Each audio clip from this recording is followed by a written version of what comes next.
Buenos días, estudiantes. En el día de hoy vamos a continuar viendo las medidas de tendencia central. En este caso vamos a ver la mediana.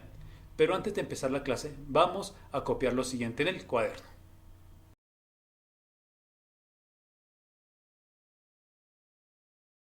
La mediana se define como el valor central de un conjunto de datos.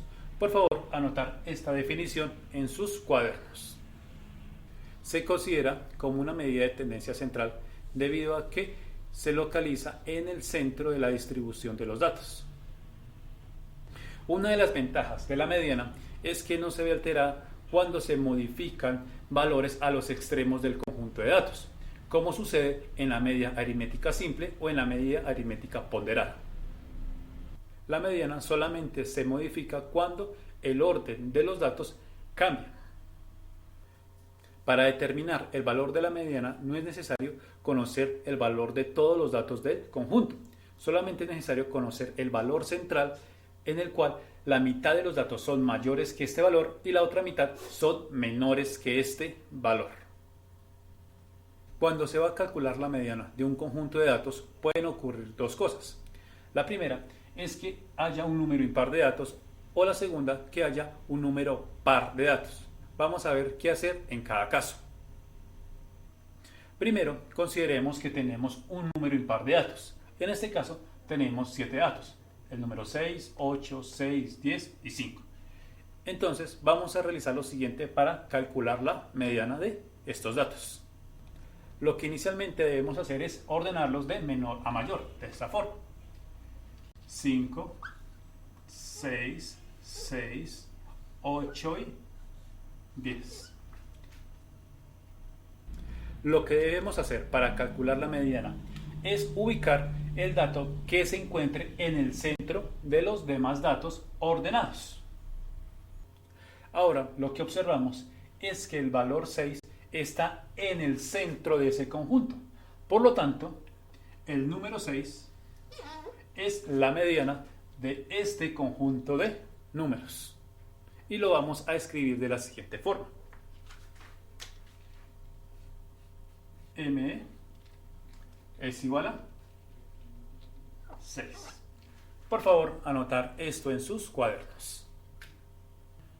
Ahora, consideremos que tenemos un número par de datos. Vamos a realizar lo siguiente para calcular la mediana. Lo primero que vamos a realizar es nuevamente ordenar de menor a mayor los números que tengamos en ese conjunto de datos. Entonces, empecemos con el número 5, después el número 6 y después el 8 y por último el número 10. De esta forma. Como se nos es imposible ubicar un número central en este conjunto de números ordenados, lo que vamos a hacer es calcular la media aritmética de los dos números centrales, en este caso de 6 y 8, de esta forma. Entonces, sumamos 6 y 8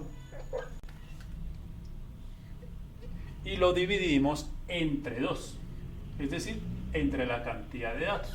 Recordemos que así se hace en la media aritmética. Al sumarlos tenemos 14 sobre 2, de modo que la mitad de 14 es igual a 7. Entonces, la mediana de este conjunto de datos es igual a 7.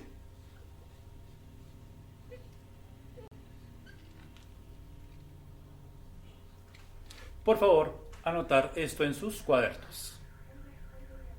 Nuevamente, quiero recordarles que los dos números que se utilizaron para calcular la mediana mediante la media aritmética son los dos números centrales del conjunto de datos que fue ordenado previamente.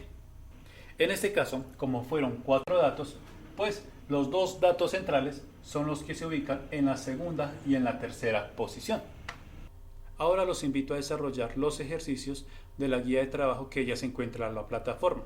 Muchas gracias por la atención, espero que la clase haya sido de su agrado, nos veremos en una próxima ocasión.